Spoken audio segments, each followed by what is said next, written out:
दीदी कई बार हमारे शरणार्थी भाइयों को गुमराह करें कि सीए होगा नहीं होगा, कानून बनाकर रुक गए।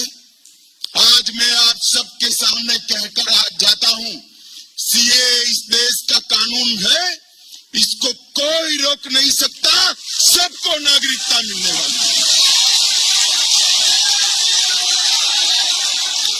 ये हमारी पार्टी का कमिटमेंट है। जो भाई आसपास के राज्यों से प्रताड़ित होकर यहां आए हैं, उनको धर्म परिवर्तन की धमकी देकर भगाया गया है।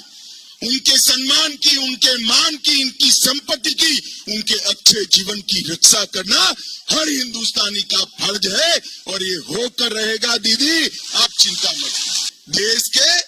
देश के हर राज्य में भारतीय जनता पार्टी की सरकार बने, हमारे सिद्धांतों की सरकार बने, वो हमारा लक्ष्य है।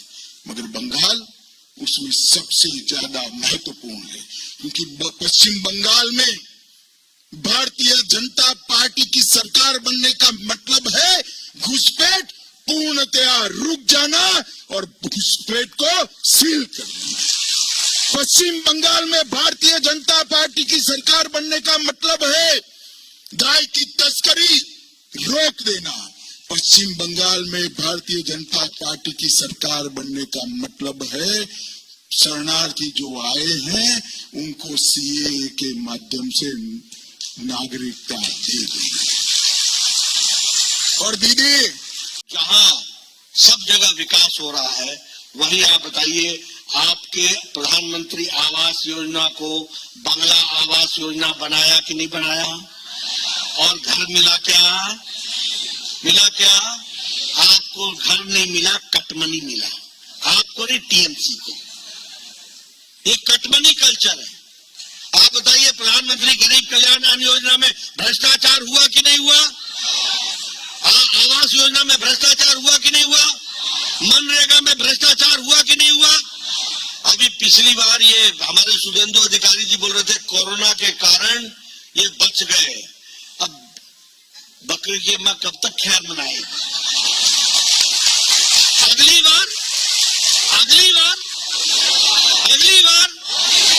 ये आपको तय करना है और भारतीय जनता पार्टी का कमल 24 में भी खिलाना है और अगली विधानसभा में भी खिलाना है। नहीं बदलेगा भ्रष्टाचारी देश। ये हमारी छवि थी कि नहीं थी? ठीक कि नहीं थी? आज भारत छलांग लगा करके मोदी जी के नेतृत्व में दुनिया में नेतृत्व करने के लायक हुआ है कि नहीं हुआ है? उसको हमको आगे बढ़ाना पड़ेगा। और उसी दृष्टि से आज मैं बड़े सौभाग्य के साथ और खुशी के साथ बताना चाहता हूं कि हमारा जीडीपी 7% इंक्रीज हुआ, 60% जीडीपी। 2014 में 98 लाख करोड़ रुपए था और आज 160 करोड़ रुपीज है, 160 करोड़ है, लाख करोड़ है, 160 लाख करोड़ हमारा जीडीपी है। ये हमारा लगभग 7% का विकसित हुआ है। हम 2014 में 11वें नंबर की इकोनॉमी थे, 11th पोजीशन पर खड़े थे 2014 में। आज प्रधानमंत्री मोदी जी के नेतृत्व में हम ग्रेट ब्रिटेन, इंग्लैंड, जिसको हम ग्रेट ब्रिटानिया कहते हैं, जिसका हेडक्वार्टर कभी कोलकाता होता था, वो ब्रिटानिया को भी पछाड़ कर, जिन्होंने 200 साल हमारे ऊपर राज किया, आज हम 5वें नंबर की अर्थव्यवस्था बन गए। और आप 2024 में फिर से मोदी जी को जिताएंगे और 2027 में भारत 3रे नंबर की इकोनॉमी मोदी जी के नेतृत्व में बनेगी। आज प्रधानमंत्री गरीब कल्याण अन्न योजना, क्या फर्क पड़ा?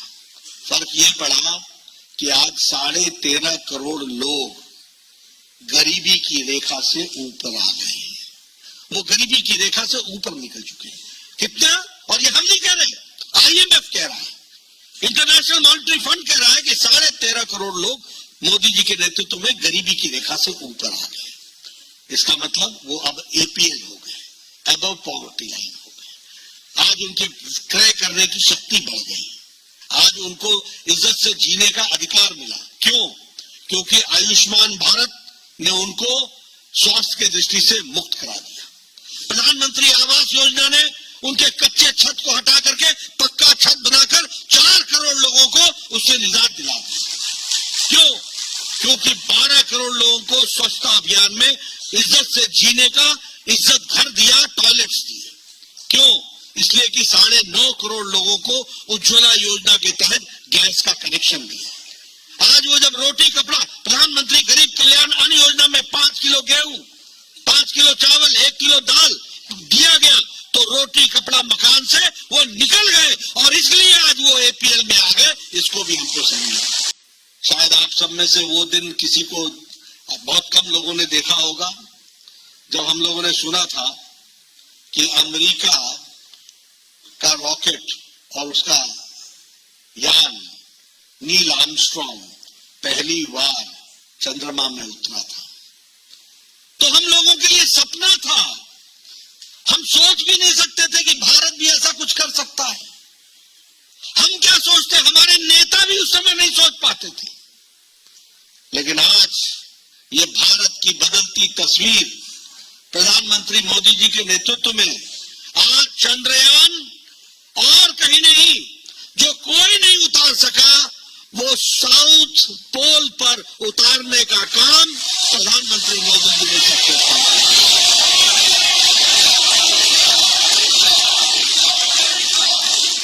अब ये विषय अपने आप में ऐतिहासिक है कि साउथ पोल पर पहली बार सक्सेसफुली भारत का चंद्रयान उतरा।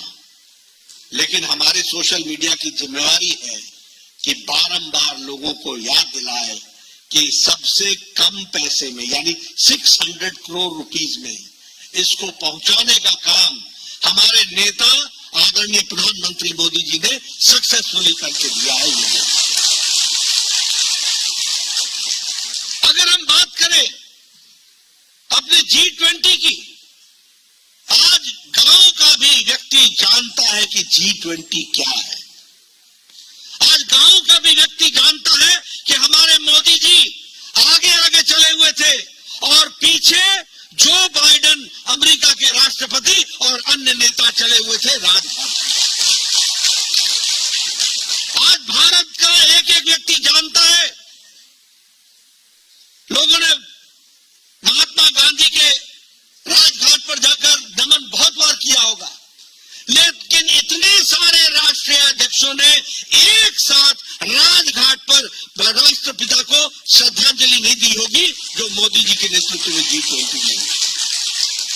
उसी तरीके से ये GBA ग्लोबल बायोफ्यूल अलायंस, ये भी पहली बार G20 में हुआ। अफ्रीकन यूनियन को परमानेंट मेंबर भारत के निवेदन पर, मोदी जी के निवेदन पर G20 में शामिल किया गया, यह भी पहली बार। उसी तरीके से हमारे ये अपना मिडिल ईस्ट, यूरोप और भारत, इसका इकोनॉमिक कॉरिडोर बनना और इसका अलायंस होना, यह भी बताता है कि भारत में किस तरीके से मोदी जी के नेतृत्व में देश आगे बढ़ा है।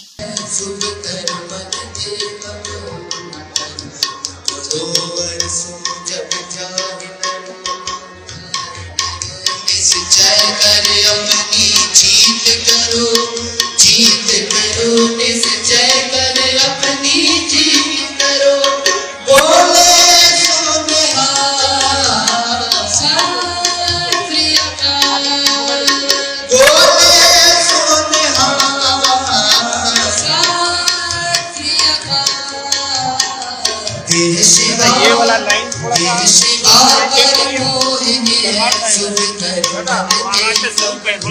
सॉरी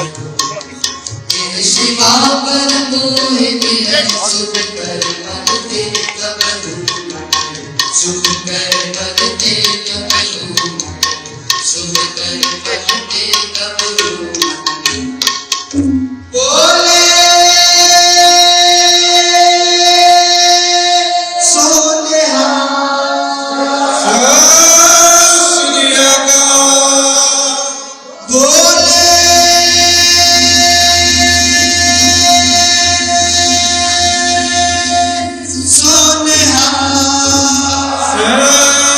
श्री अकाल।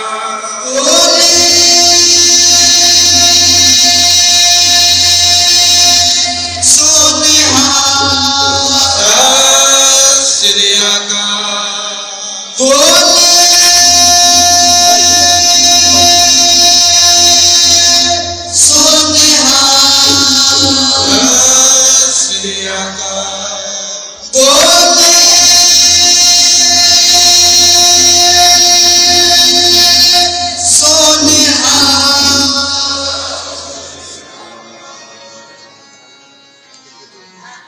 रातली महला तीजा आनंद कुंकार सतुद्र स्वर आनंद पैरावेगा सत्य वंदे सतुद्र पाया सिद्धि मन जीवना राग रतन परिवार करी आशा का करी सतुद्र लगा तुम्हारी के नाम जिनी बसाए कहने बात मेरा तुम संग ये मन मेरा सदा